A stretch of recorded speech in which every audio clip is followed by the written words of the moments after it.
Okay, ladies and gentlemen, let's get started. We are in week 6. Yes, we are past the halfway point in this class. For week 6 assignments and lectures, I have outlined your discussion aligning the contracts with incentives. Remember, you must approach the discussion question from the overview. In this particular overview, people, including healthcare providers, typically behave the way they are incentivized to behave. Healthcare administrators, payers, and regulators spend a specific amount of time working to align incentives with desired behaviors and outcomes. Considering the following hypothetical scenario: you are the head physician contracting at a small community hospital. The physicians who are employed by the hospital are paid an annual salary without any quality or outcome incentives. In contrast, the area physicians with hospital privileges who are employed by medical groups are compensated for quality outcomes and are not paid by an annual salary. And then you have two sections. First section is evaluating whether the hospital should shift its employed physicians away from an annual salary to an incentivized model based on quality outcomes. And then the second portion, of course, is to review posts submitted by your classmates and respond to 2 posts, as always is required. The requirements for week 2 small paper. It's a brief analysis paper, 1 to 2 pages. Please make sure to review box 11.1, the vignette, and chapter 11 of your textbook. When you approach this particular small paper, I prepared a small outline. Please address all of the issues contained in this particular outline. And this will specifically address local Medicaid policy for payment and compensation through the Medicaid program.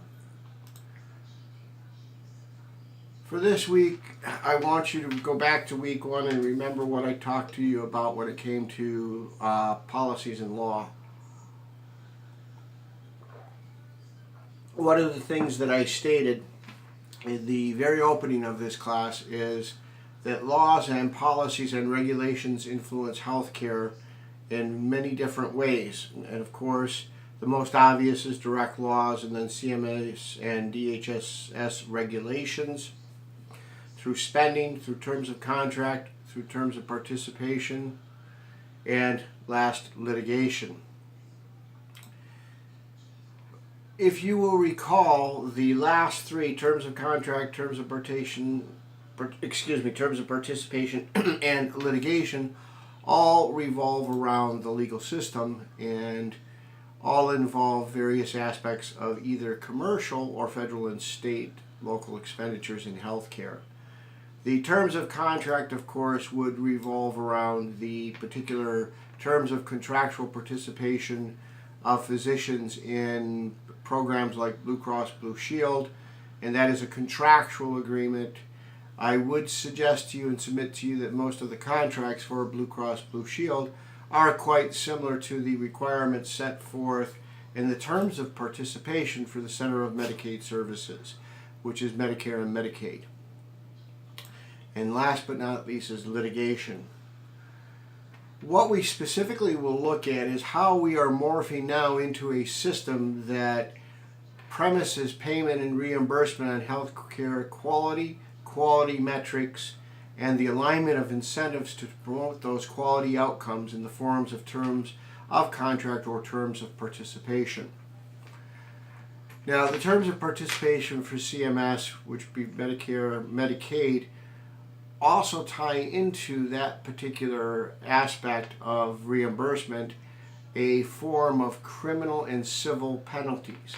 So you need to make very sure and be very careful that you comply with the terms of participation and you are familiar with, as we discussed last week, those laws that pertain to false claims, those laws that pertain to kickbacks, Stark, various aspects that will find yourself in hot water with Medicare and Medicaid.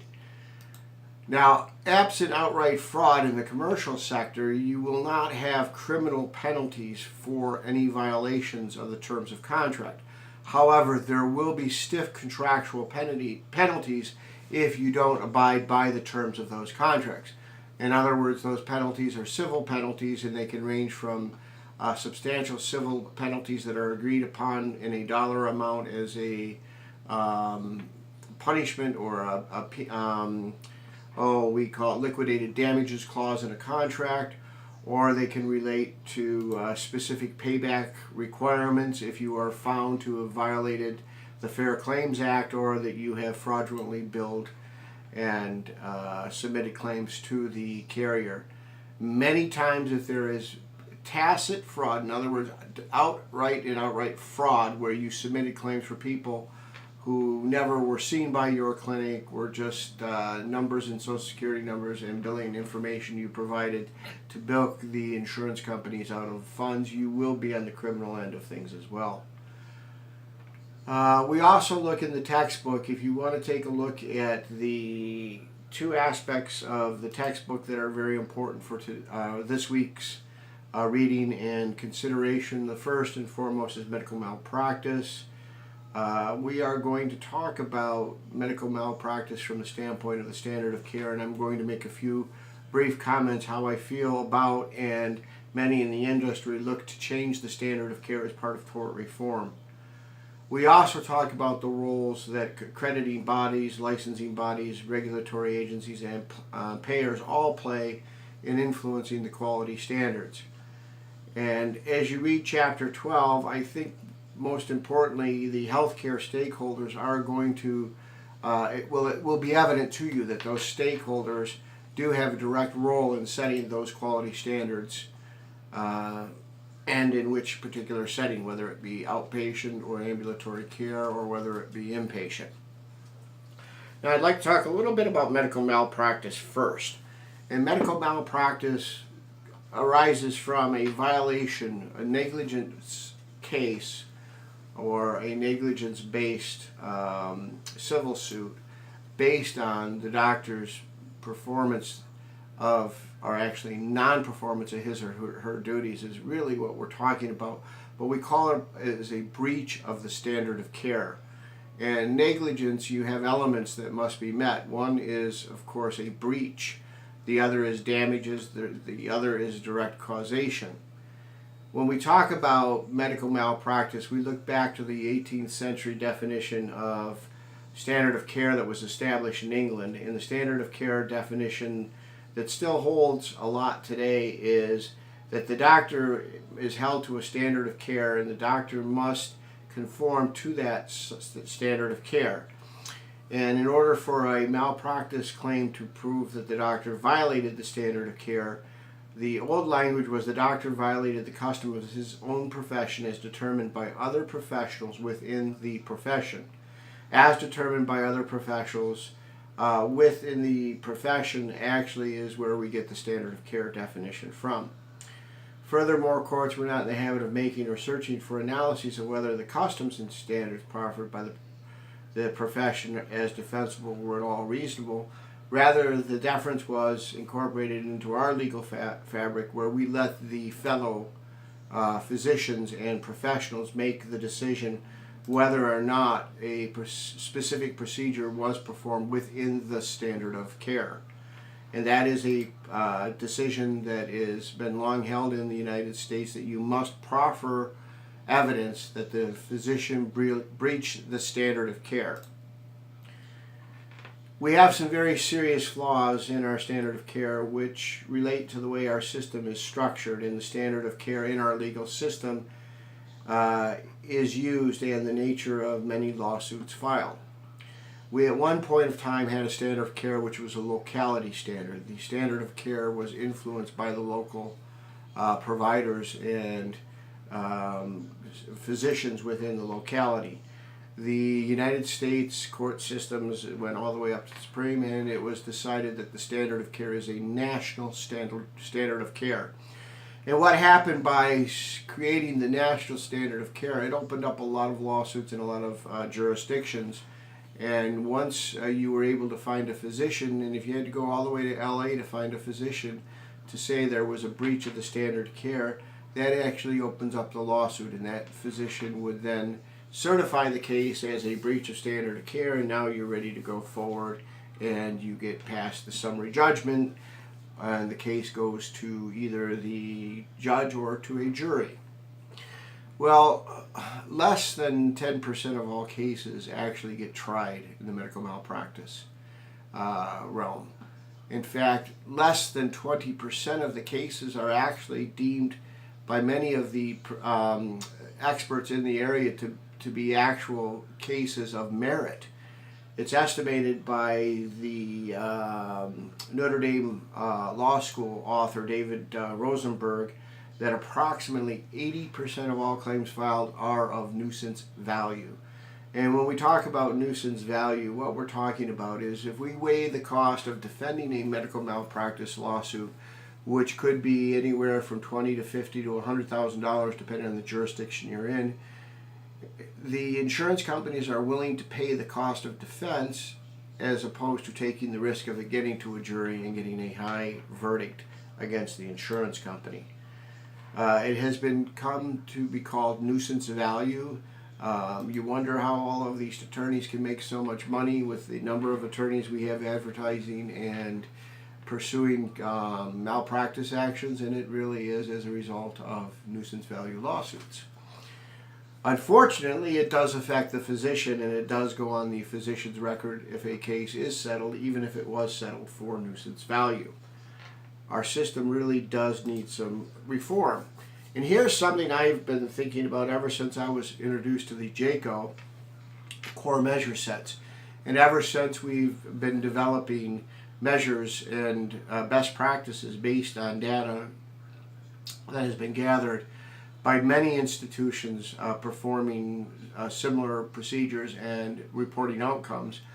And that is, would it make sense if we were to take the standard of care and make the standard of care that which JCAHO or another organization sets forth as a best practice that is generally accepted by the national standards for practice of medicine? So, for example, if a physician proves that he or she conformed with the actual JCAHO core measure set for myocardial infarction, have they proven that they have practiced within the standard of care? And I think yes. And I think then we should look maybe to switch the standard of proof now back to the plaintiff to prove that the physician somehow violated the standard of care because their case was an outlier case from what would be the average standard of care for the JCAHO core measure set.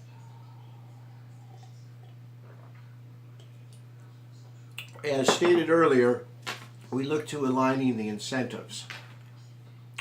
And in the 21st century, particularly the second decade of the 21st century, quality outcomes and measures and value-based purchasing and provision of care have become key words.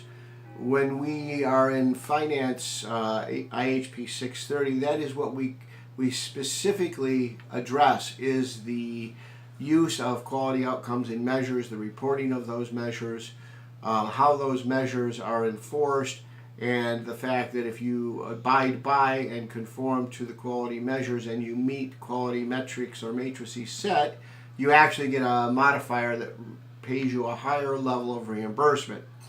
Inversely, there are some things that are a stick that are used by CMS, and that is if you exceed the hospital readmission rates metric set, then you would receive decreased compensation. What I've done for you, ladies and gentlemen, I've provided you 4 different links that demonstrate some of the areas that are aligned for higher reimbursement or for lower reimbursement if you don't meet the standards. I've set forth a link to the CMS value-based payment modifier. In other words, that's the modifier you get when you submit your bills to get a higher reimbursement if you are compliant with and meet or exceed those outcome measures or matrices. The second site is the quality measure standards. The third site is Blue Cross Blue Shield's hospital pay for performance model. And then the last one is the United Healthcare value-based care model. And I think if you I don't want you to read them in detail, but just open them up, take a look what they're looking for. look at the quality measures that are indicated that will, if you meet or exceed, give you higher levels of reimbursement, or inversely, those quality measures, if you don't meet, you will get lower levels of reimbursement. And as you go through that, you're going to see that there are different settings, value conflicts, and competing needs that also include how much reimbursement the provider receives, and that all of these will lead to protracted negotiations in the term of contractual terms agreed to with the commercial carriers, and often relate to or result in lengthy debates and discussions in the state and federal programs in the many different committees that are convened relative to reimbursement through the CMS, Medicare, and Medicaid services. And this also occurs, of course, on the state level for any state level programs that result in reimbursement that are tied to quality outcomes. The negotiations can also lead to some exciting new federal and state programs and commercial programs.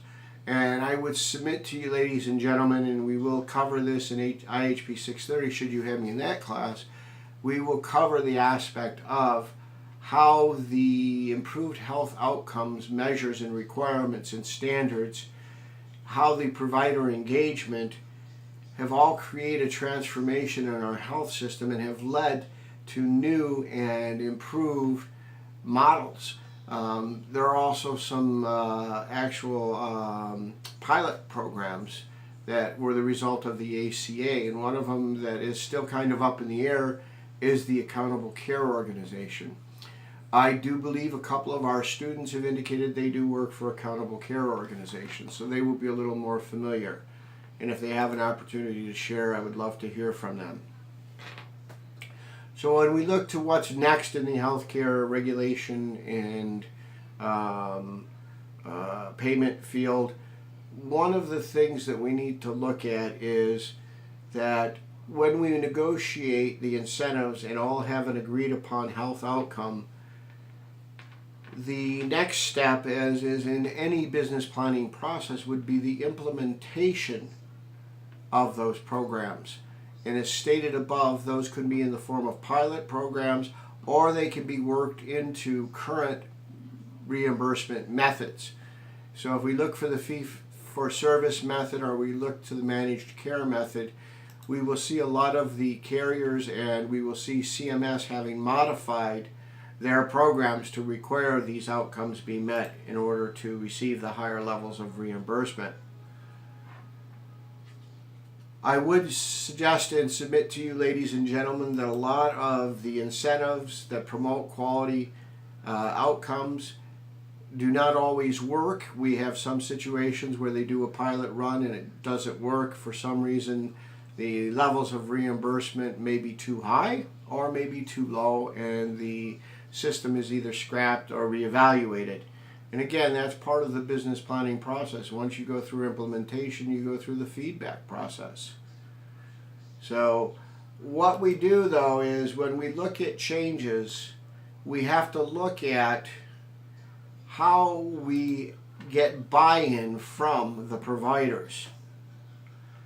And if we do get buy-in from the providers, and if those providers that are meeting or exceeding the outcomes and they're receiving the higher levels in reimbursement and they prevail in the system, we will see that that particular program will be met with a lot of welcome providers who are gladly willing to participate.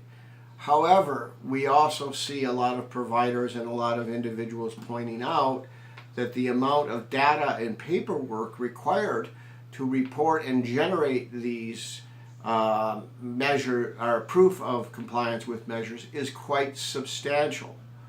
And one of the things we look at is case rate, management utilization data, reporting these data sets, and you will find that in the links that I provided you, they will show you where you would report that data in order to establish. The good thing is that when we get that data reported, we have a wonderful situation because now we have national data relative to these outcomes, and we have available to us the ability to substantiate whether these programs are working and whether these programs are improving patient safety and health. And again, as the author of the course points out, one size does not fit all. You will note that the larger the hospital system is or the clinic is, they will have more bargaining power and they will be able to negotiate higher levels of reimbursement with agreed upon outcomes, which may not be as demanding as those for individual practitioners, which seems a bit unfair and seems to favor those with the ability to collect and present large levels of data.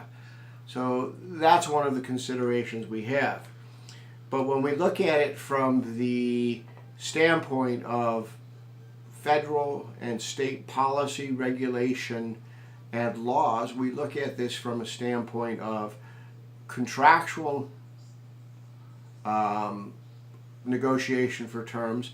We look at it from CMS imposed standards and terms, and then we look at it from the plaintiff's bar, and the plaintiff's bar feels that the way that standards of care are imposed is by they are the watchdogs for the healthcare industry, making sure doctors do not violate the standard of care and practice accordingly. Whichever you feel is most effective is going to be based on your analysis and most likely your experience in the healthcare field. So again, as we move forward, if you have any questions, please feel free to contact me at 801-940-2531, or you could email me at p.vanash@snhu.edu. And I would say this has been a very active module with students contacting me. And I've had a couple of them that contact me well before their work is due, and it has assisted them in making sure they're turning in the work that is required. And those that are struggling that have contacted me were able to get back on track. So I welcome hearing from you if you need any assistance, and have a wonderful day.